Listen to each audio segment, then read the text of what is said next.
Hey there, everyone. Welcome to Riff on This, candid conversations behind the music in Florida. And if you know anything about Florida or music, you know that we are a big old state and we have a ton of talent. But we're here for all the juicy details and amazing stories flowing through all the genres in the Sunshine State. I'm your host, Samara Kokinas, taking a break from the weather to catch a musical vibe with you.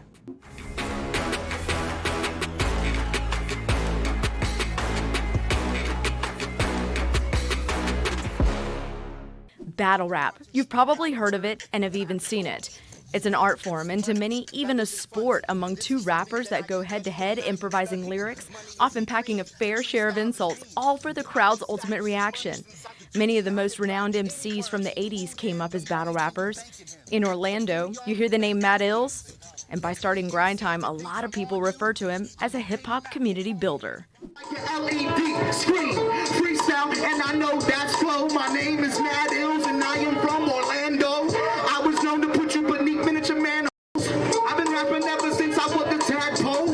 Hey, is that like a half afro? I don't know where that goes. That hair is big and poofy. Let's see, the raps are spooky. Ain't nobody else here that could outdo me. Been doing this since the early 90s. Why do they try timing and rhyming? Shoot, I grew up on KRS. Thank you so much for being here, Mad Illz. I'm so excited to have you on set. Yeah, I'm glad to be here. Thanks. Oh, man. This has been a great time getting to really know you before you come on set. I mean, I know you've done some really amazing things, but you're not originally from Central Florida. Right. Yeah. So I moved here when I was 2 years old. I was originally born in Fort Stockton, Texas, and my mother and grandmother moved us out here to get away from everything. It was like gang life type situation. My young mother, she moved out here, and I've been here since I was 2 years old. Been here for 36 years. All right. So you remember the whole Jam Lando era in Central Florida,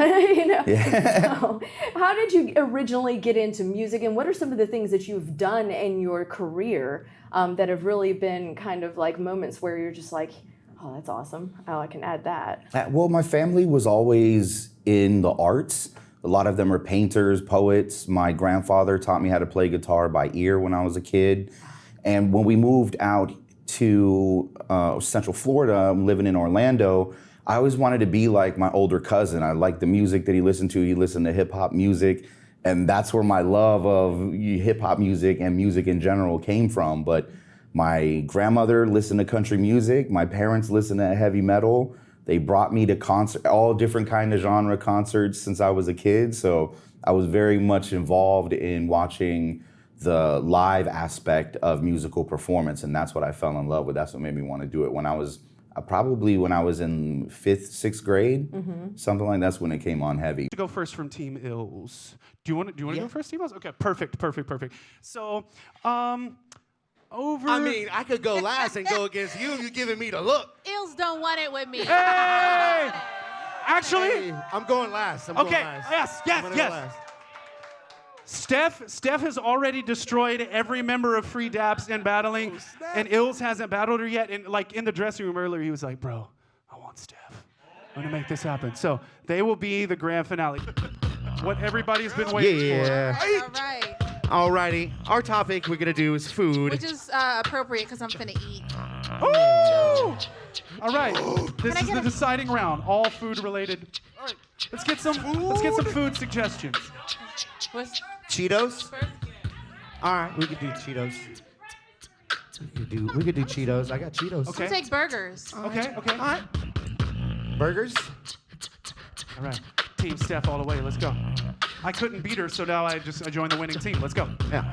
All right, burgers. I like to eat them up with ease. Hey. I got the protein. You looking like nothing but cheese. I hope you ready to taste the thrill of defeat. You might be a dude, but baby, I have got more meat. Yeah, and that was one crooked reach. You better watch out, chick, cause I cook uncooked meat. Boy, my freestyle's nice, and you know that it got a free flow. She's cheaty, but she all over my hands, greedy like some Cheetos. Ooh. Cheetos, ha, nah, you don't know how I get down. I am a burger queen and you are looking like a clown. You want a side, I will serve you some fries. You barely holding up, I have the skills of about 5 guys. Yeah, 5 guys, that's why they hide you. You said you like Burger King, cause you look like a drive-thru. Yeah, and I be ripping the facts. You know that I'm killing it back. Girl, I'm just like Cheetos. Why? Cause I get into my bag. Woo! We're gonna call it right there. It led me into creating the very first online battle rap league called Grind Time Now. It was a grassroots movement. They got millions of views. It led me into being able to live off of what I like doing, which is creating, curating events. I'm an author. I teach writing, do all kinds of stuff. Nice. You're a man of many talents. Yeah. And, I'm glad to hear that you're a man of many genres as well, because, I think people, sometimes they forget that, just because you are really focused in one genre, that you don't listen to others and appreciate them for the sound that they bring. Right. Like, it's funny when you do listen to all of the music, you can really start seeing where artists are pulling certain aspects of their performance or their style. Like, even with country music, a lot of guys that listen to rap, they really hate country music. But like, if you listen to someone like Garth Brooks, when he had his song "Ain't Going Down Till the Sun Comes Up," he's double time rapping in that song. So there's a lot of similarities between different kinds of music, but I like it all. I like listening to it all. Yeah. So when did you, I'm the same way. I like blues. I like a little bit of country. I like some rock. I like the metal portion. Not a lot, but a lot. Yeah, I can get down to it. Every genre has its own uniqueness to it. And depending on my mood of the day determines what genre I'm playing. Seriously. Yeah. There's everything from dance hall to rap, old school, all kinds of stuff. So I understand that part. When you first got into music, what were you doing? Were you rapping? Were you songwriting? What exactly got you into really getting into closer to the grind time movement? I was battle rapping in middle school. I loved what my cousin was doing, just hip hop music. I wanted to be like him, and I saw kids rapping when I was in middle school. I tried to be a part of it and do my thing, and I got shut down right away. And it made me realize, like, you have to have some sort of a skill to be involved in this group, in this circle. And I came back the next day, I was prepared, and I beat the guy that ended up clowning on me the day before, and I took a liking to it, and I became really good at it. Yeah. During my 8th grade year, I remember 102 Jams, when I was a station, they had the morning roll call every morning. Yes. For a whole entire year, I was the roll call boy. This was probably 1999, I was the roll call boy. Really? Like, going into high school, that's what I would do. They gave me a back line, I would call, and they would, because people would rap like maybe a couple of seconds of who they were and where they were at, but it was up to me to like clown them. So that kind of got me into doing it, and that was the time when Nickelodeon Studios was here. Right. So I was in a rap group with one of the kids from Gullah Gullah Island, and when I was all through high school, I had an agency, we were doing shows, so I got very used to the showbiz side of it very early on, and I was addicted to it. So the attention, just finding out that I was good at it, it was something. I loved basketball, but I was, vertically challenged. So like in 9th grade, when I didn't make the basketball team, that's when I was like, you know what? I'm a really good rapper. I think I'll go in this direction. Well, so you went from rapping really badly about your school lunch. So was that what you were talking about? I mean, like, what do you rap about in the 8th grade besides things that you clown each other? You make fun of each other. Before the bell rings in the morning, you're all making fun of each other in the clothes that you're wearing, and oh man, it's very, and it ties into what we do today. So I tour with Free Daps, which is a group of improv comedians and freestyle artists. We tour military bases all over the country. We do college shows, and it's an improv show where we interview the audience, we take their answers, and then we create a song out of it. So I've been doing, it's the same exact thing that I would do. And I remember when I was in 9th grade, before the bell rung, I've been doing it for all these years. So it becomes an actual spectacle when you have people doing it for that long to be able to put together a show like that. I'm sure it is quite entertaining. I mean, you know, when you said you were the guy on the roll call, I'm like, oh, that's you? Yeah, Good I did thing that I for a never whole called in year. and did my rap. No, I would never, but I would clown everybody. Yeah, You that did? that was a fun time. Yeah, that was Oh, a really man. fun. And it was just, I was a kid, so I wasn't, you know, I would just call every morning before I went to school, and I made it a thing, and I got popular off of that. Then by the time I got into high school, people knew who I was, so it was a little bit, I had like a buzz. But I loved battling, I loved competing. I always, more so competing against other people than making music. And then I got into making music kind of like 11th grade. I was a senior, junior is when I was like, okay, maybe I want to start putting my thoughts down. But at that time, even then, I thought, nobody wants to hear what a kid has to say, you know, about the world. So I didn't really take it too serious until later on. what high school did you go to? West Orange. West Orange. Okay, I was about to say, I was like, straight. Yeah. One of the countryest schools to come out of for a rapper. Right. I'm like, okay, well, that's not what I was expecting to hear for sure. You know, I mean, it just goes to show it doesn't matter what environment you're in. If you really do love something, you know, you really get knee deep in that culture and you go with it. So when did you get into grind time, and how did that movement evolve? I know you said it was very grassroots, so like no money, right? Right, not at all. Not one single dollar in marketing was spent on it, which makes it so great, right? Like when, like I said, I came up wanting to compete, wanting to rap battle people. I saw that there were tournaments that were taking place all over the United States, and I actually started going out to them.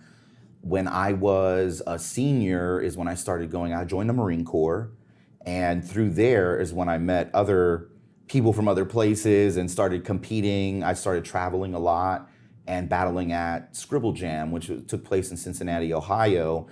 Between 99 and 2008 to 2010, it was the largest in the world. Everybody went there. Eminem first coming out, footage of him battle rapping is at Scribble Jam. So this was the place to go. So that's what really started it, was wanting to be a part of that and be, you know, how can I test my skill against the greatest in the world? They were going to Scribble Jam. And every year from, I want to say 2003 up to 2008, I got in the top 8. I got in they would do a 32-man battle the day before, and there was another 32-man battle on the second day. And that let me know, like, okay, I'm skilled. I have this. And networking with all of those people, it led me into throwing shows back in Orlando. When I came back to Orlando, I used to throw a yearly event called Lounge Battles, where I would have people compete. And that's what really started. This was before YouTube and all of that. YouTube was like 2006. Around 2008, I had a partner by the name of Direct, who was a Full Sail student who wanted to document rap battles. And I said, hey, well, I would like to do that, but I would like to turn it into a league, like boxing. Let's keep track of the wins and losses. Let's try to open up chapters in different places. We got on the phone and reached out to all the battlers that we knew, that we always met up every year at Scribble Jam. And when it was all said and done, we had a chapter in every major city in the United States: Sydney, Australia; Johannesburg, South Africa. We are in the United Nations Music as a Natural Resource Program for building urban environments. Wow. And we spent $0 in marketing. We did Coachella, Rock the Bell, all the big music festivals, South by Southwest, all the big festivals, we did those. And we had our own stage there. It wasn't just like, hey, let's get these guys to battle. Like, no, they had full-on productions. They were booking us out, building a stage out, putting national acts on with us, having celebrities watch our stuff. So that's like, everybody loved it. And we found out that we were entertaining celebrities. So that really brought the grassroots movement forefront, and we had everybody wanting to be a part of it. Did you ever think that it would turn into something that big, from going just to throwing, maybe, you personally going to rap battle other people at these other events? Did you ever think that your own? It was exactly what I envisioned. Oh. When I was in 9th grade. Wow. Big dreams. Right? Big dreams. So I was addicted to the battle rap stuff, and I just wanted there to be an abundance of battle rap shows that were going on because I could make money off of doing it. That's just my mind in thinking like I could just battle rap forever and make money if there's enough because I'm so skilled at it. And that's exactly what it became. You fast forward to now, there's a battle rap league in every city in the United States. Like there's an overabundance of battle rap leagues. There's celebrities that are throwing battle rap events that are into the battle rap culture. It is a very popular thing now. So I feel like all of this is exactly what I dreamed of. Now, if I really do want to make it a point to just battle, I could do that. You have the freedom to do that now and you're not so tied down. But what is it about for those that have never been to a rap battle, what would you say the experience is like, and what is the whole mindset or kind of vision that people need to have when they go into something like this? When you go into a rap battle, I would say it's just like going to a live music show and going to a UFC fighting event. Wow. Okay, that's drama. That's a lot of drama. That's a lot. It's intense. It's very intense because you have two individuals who are willing to put their reputation on the line to show you that they have the better skill. That's what battling is about. That battle rap and battling is what the hip hop culture started on. It started from the gangs of New York wanting to get rid of the violence, and so they came together and started throwing parties. And at these parties, they did the DJ battles. The DJs came first, the B-boys with them, and then came the MCs. And so it was always a part of the tradition of staying sharp in hip hop to battle. So that's what this is. So you see two people that are willing to put everything aside and actually put their skills on the line. Sometimes they do really well. Sometimes it goes horrible for them, but that's what the risk is. So it's more intense than it would be, hey, I'm gonna go watch my favorite artist. You know what they're gonna say, you know what I'm saying, what they're gonna do, but like with battle rappers, you don't know. You never know what they're gonna do. So basically, you can't sing along. It's not a sing-along moment. Yeah. Well, a lot of them nowadays, they have punchlines that they're known for. Or they'll have a certain tagline that they'll say that the whole entire crowd will say along with them. Ooh. That's pretty cool. They do that. Yeah, so kind of like adding to the abrupt boom or something like that, so to speak. A lot of the bigger battle rappers, they have a slogan. And once they start getting into the slogan, you'll hear the crowd saying it with them. Can you give me an example of one without it being too like... Well, there's a famous battle rapper, his name is Arsenal, and the way that he starts out, because he's known for going to other people's home states and battling them there, he'll just start off by saying, hey, like once again, I'm in another person's state, in another person's face. He says some other words, but that's basically along the lines of what he says. And when he says that, everybody says it along with him. So, Gotcha. So it's like a warm-up chant almost. Right, like they know, like, okay, he's getting into about it. To go. Yeah. What is one of the most wild or memorable or funny or whatever kind of battles that you've been to that just kind of really that lives in your mind rent-free, so to speak? Well, Rock the Bells and Paid Dues Festival, MERS helped us get a part of these like festival gigs that we had. And Paid Dues, actually, they built the second largest fighting ring or / octagon. You can't do an octagon because UFC owns that, but I don't know how many sides it was to it, but it was the second largest one in the nation.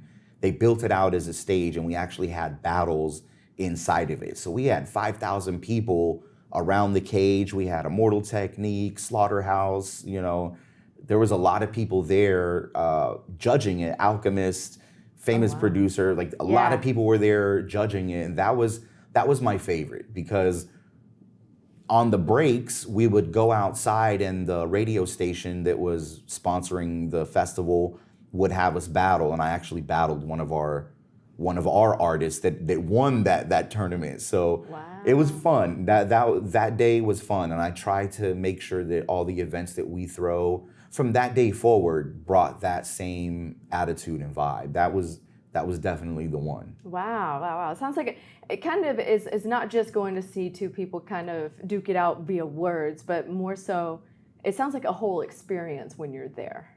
Yes. Yeah, very much so. I mean, this is what has been happening. Like, you get to see locked in time how the hip hop culture formed via battling. And the experience is always great. When you're watching graffiti artists paint against each other, when you're watching B-boys and B-girls dance against each other, or DJs scratch against each other, MCs battle rap each other, it's the same. You get that feeling like it's a whole different vibe and environment. And if delivered right, you're gonna wanna be there all the time. Wow. So from the battle rapping scene, grind time, I mean, really, you said you had stages in places. What are some of the bigger moments that you guys had before you kind of went your separate ways? We had deals with every major network, Cartoon Network, MTV, HBO. Everybody wanted a piece of grind time. We didn't end up selling to any networks. We were supposed to be on Conan O'Brien. There's a lot of drama that happens with, like, behind the scenes with writers and people messing with each other. Like, hip hop culture is very in Hollywood is very, it's cutthroat. A lot of people have heard rumors about how cutthroat is. It very much so is. There's a lot of things that we were in line to do. We were with Lionsgate Films, who was doing a documentary. We had a lot of stuff that was going on that was on the table before everything kind of like, I got burnt out. I sold Grind Time Now. Blowing up on the internet is very different from like making a hit song pre-social media. Yeah. You get a lot of the fans that you get there are a lot of awkward people that are just watching internet all day and YouTube all day, and when they finally decide to come out because you're in town or something, they don't interact with people too often, so it makes it a very awkward and weird situation. I run into that more so than people who are fans of music from when I'm around other famous people and they come up. Like, you can tell the difference between somebody who blew up on the internet and somebody who blew up because of like their music outside of just the internet. Yeah. And the difference between like movie stars, like you get a different type of person when you're interacting with. But that like all of those moments together, all of the celebrities that come in and just want to take a part of it, those are the ones that are like stand out the most. Meta World Peace trying to put Grind Time as a title for one of his videos just so he could get more views. And wow. we were sitting here like, this is Meta World Peace, like, what is he doing? And we reach out and talk to him. Or Jay-Z, he does an interview with Complex saying the top 10 things that you don't know about Jay-Z. One of them, he's seen every Grind Time Now battle.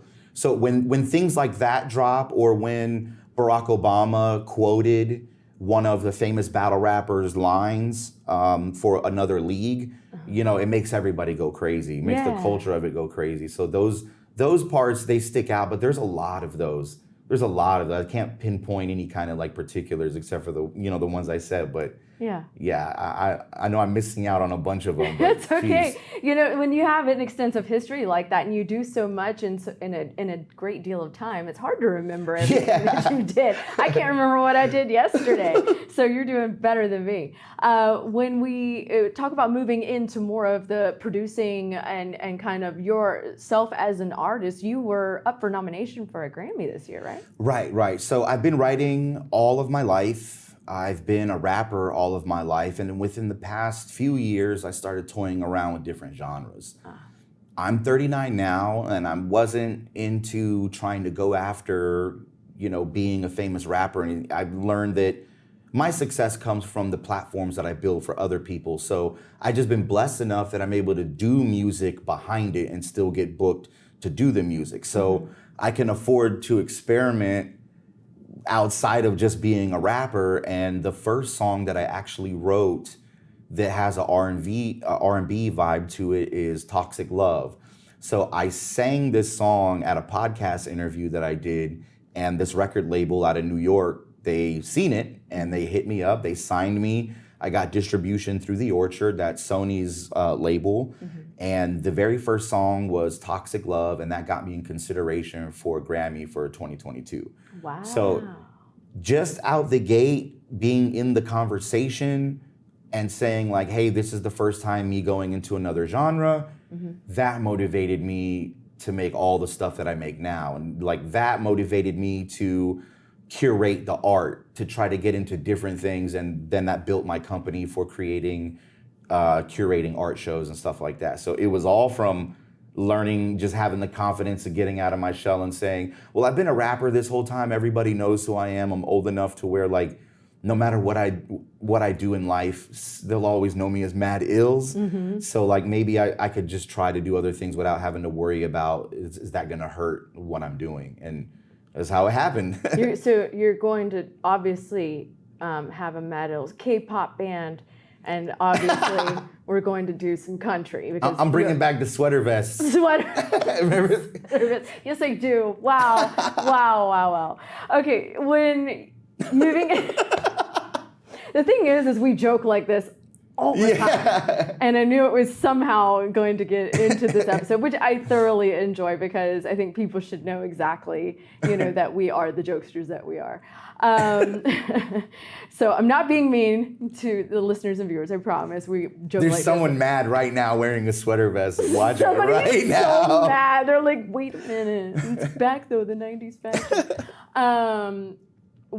Talking about the curating, how have you mixed art and music together? Because I think what you're doing is really cool. Right. With the different events that are happening all over the city and in other states as well. Right. So I started a company with my partner Steve Brown called the Mommy Collective. That stands for the mind of Mad Illz. And I've done graphic design. I was making the grind time flyers and editing, the grind time footage for years. So In Paint? In Microsoft Paint? Yeah, you remember that guy? Paint. He's like, no, I was actually drawing them. I mean, even at one time, Adobe did a story on me on their website about creatives. Wow. Because we were viral. I was using all of the Adobe stuff. So I got into, my aunts and uncles, they were all artists, they're painters. So I have a bit of some creative talent in that area, but I'm not a painter. I can do graphic design. So I started worrying about like, hey, what if I was able to throw an event and not just call it a rap show? Because even though I've had this success, I'm only accepted where the hip hop culture or rap shows where they want you to throw them. But if I come in and I start saying I'm curating an art show and it has the hip hop culture involved in it, that gives me a lot more space to do things. Now I curated out Pineapples, that's a 3-story building out in Melbourne. Secret Pour, that's Brooklyn, New York. In North Carolina, there's a gallery in Wynwood. Here at a youth event center, I was able to curate the art walls for a new youth event center on the Soto district. Wow. And then that led me to the Dolce Vita Resort reaching out to me saying, hey, how can you do this and curate a whole event? So it really comes from Red Bull. They supported me for years throughout the Grind Time event. I'd have conversations with them about all the hip hop things that are happening in Orlando. I'd be a part of their activations. I'd be a part of their, Wings to Wall, their mural projects. And they'd sit you down and say, like, how can we incorporate this into the culture without it looking like this corporate figure is just here for dollars? Right. So they really did help out the culture. The leaders of the culture, they put money into those people, and in return, they helped them out. And so like I took from that playbook and said, well, how can I build this and really make a change for people? Because I made a change for battle rappers, but it's very niche. I want to make a change for struggling artists, period. So what Mommy Collective aims to do, there's 2 big asks. One, we're raising $24 million to be able to give local artists $2,000 a month for the period of a year. And number 2, we're buying up land so we can build tiny home living spaces, so we can erect our gallery. Our gallery, with all the artists that I curate into it, that the sales go into these community building projects. Wow. So, and it's helping out. Dolce Vita is helping out by allowing us to curate the entire resort, but bringing in the high-end clients so we can generate money for the community. And as far as the arts are concerned, 24 million is not a big ask. There's a lot, there's programs here in Central Florida that are receiving more, but I just feel like what we can actually do with it, we could be a lot more powerful for the community, for the arts. Yeah, so you're basically trying to be able to give struggling artists a platform to establish themselves. That's what that $2,000 a month is for a year. It just helps. It's a right? security blanket just for a little bit. Like, who wouldn't want that to help and say, like, hey, I recognize that you're doing something creatively and I want to put $24,000 towards it. Here's a $24,000 salary. It's not much, but that on top of whatever you're doing in daily life, that's gonna help you out and be able, hopefully you can create something, you can create the next piece that's gonna sell for $1 million. You can create the next, like, somebody's gonna save the world. If it ain't gonna be me, it's gonna be one of these struggling artists that finally they got a breath of fresh air that they can relax and they can do their craft and create something beautiful. So that's what we're hoping to do with the Mommy Collective. And you said the tiny living is to be part of a gallery? I'm sorry, I was trying Yes, to... it's tiny home living spaces, but we also want to erect a gallery there and have a physical gallery on our property. Yeah. Got you. So that's where people could actually live while they do the art. Exactly. Got you. Okay, it's all coming together. And it's not early, I shouldn't say. I shouldn't say it's early. It's like almost 4 o'clock in the afternoon. This is bad, isn't it? I obviously need a Red Bull. Give me some wings here. We can call them. I was about to say, that is an awesome experience, like what you're doing. I think it's wonderful, especially the fact that you're giving back to the community here locally. Where can they go and look at the Mommy Collective? Where is it online? The Mommy Collective, we're in the middle of actually building our own social media platform. Got you. It's not live yet. It should be live June 2023. It'll be live, and from then on, you'll be able to go and visit it and see the artists that are doing their things. We plan to have it live and running by the time we start running the events for Dolce Vita. Nice. Yeah. Nice. That's going to be amazing. What are you hoping happens for the future of hip hop here in Central Florida and of course elsewhere by kind of establishing this Mommy Collective with your partner and then still doing music at the same time? What are your hopes for that? I'm hoping to empower the local community. There's a shift, I believe, that is happening with technology where a lot of the physical labor type of jobs are going to be going away. And this is an alternative route that's going to offer somebody with skill that hasn't been paid for it before to actually be able to make a living off of it. I really hope to save the world with it. This is the whole entire thing with it, is like, if we can help the economy in Orlando do it with this project, New York is waiting for it. North Carolina is waiting for it. Houston, Texas is waiting for it. Los Angeles, like, we have many cities that are ready to open up chapters, just like I did with Grind Time. I used all of the skills that I learned creating this platform and managing Show Pro, doing festivals, to now bring it into one main company, one main source to be able to help out as many people as I can. And that's the goal, because I'm an empath. Like, I see people struggling and hurting, and it hurts me. And I know a lot of people say you have to just focus on yourself, but that really hurts, you know? But why can't we have an idea that helps everybody out? Why is it just when you get to a certain point, you make a certain amount of money, like, it doesn't even really matter anymore. So why do you still want more? I just don't get it, you know? If I can put as much as I can into other people, like, I've been building my platforms, I build my platforms, and that helps me out, because people move on to different positions, they move on to different, things in life, and they always come back and say, hey, what are you doing? I got a project over here. Or I got something going on. And I'm 39 now, and my phone doesn't stop ringing from all the people that I've met in the past that are doing cool projects now. So I just imagine if I do this for the community, I'll be set for life. It's getting other people in a better place to help them stop struggling. So that's my passion. That's your payment too. Yeah, That's your yeah. payment. That's your ease of mind, peace of mind too, knowing that you've done something that has impacted Yeah. a greater cause. So Yeah. And I like love that. when you get any kind of notoriety, you're always gonna have people hitting you up, asking you for stuff that they don't. But that sucks because like you as that human being, you have to take that other person. Sometimes they'll tell you they're struggling. How many people have you had in your inbox? Oh, they think you got all this money because you're on a platform and can you give me some money? I'm struggling over here. Like, even though I can't help you out right now, like everybody who's hit my inbox on that tip, even if it was fake, it sits with me.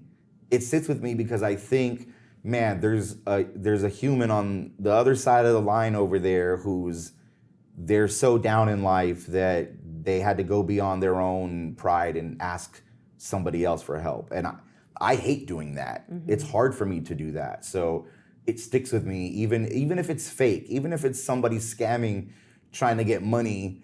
I just think like, oh man, poor person on the other side. Like they're in such a mental state that they have to do this, So it makes me want to like, would you do this if I was able to give you $2,000 a month?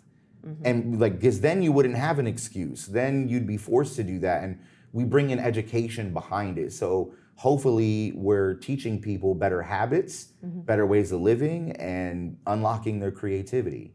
I love that so much. You have such a great soul, and I'm looking forward to, of course, seeing more from you and everybody that you're collaborating with to really kind of put this together. I want to see big things from this, so I'm excited. Thank you. And I really appreciate you taking time out of your busy schedule, because I know you just got back. Yeah, and you're yeah. just every day is something different. Yeah. But thank you so much. Thank you for joining. having me. Yeah. No, it's been my pleasure. Trust me. So we're going to see big things coming from you for sure. I could feel it. I love it. I love it. That's going to do it for this episode of Riff on This. I'll be sure to stay locked in tight. I'll have another episode coming to you soon. Thanks for listening to Riff on This, and a huge thank you to Mad Illz for stopping by and spending some time with us. Be sure to follow him on social media by searching for Mad Illz. That's MADDILLZ. And don't forget, you can link me on my social media. Just search Samara Kokinas News 6 on Facebook and Twitter. On Instagram, search Samara Kokinas. And before we go, a huge thank you to our behind-the-scenes production team, Derek Mosier, Ryan Haley, Chris Flora, and Joe Grennan. And of course, please take some time to rate and review us on Apple Podcasts and Spotify. And don't forget, sharing is caring, so tell a friend about us too. You can find videos of all the podcast episodes on clickorlando.com/riffonthis. Until next time, friends.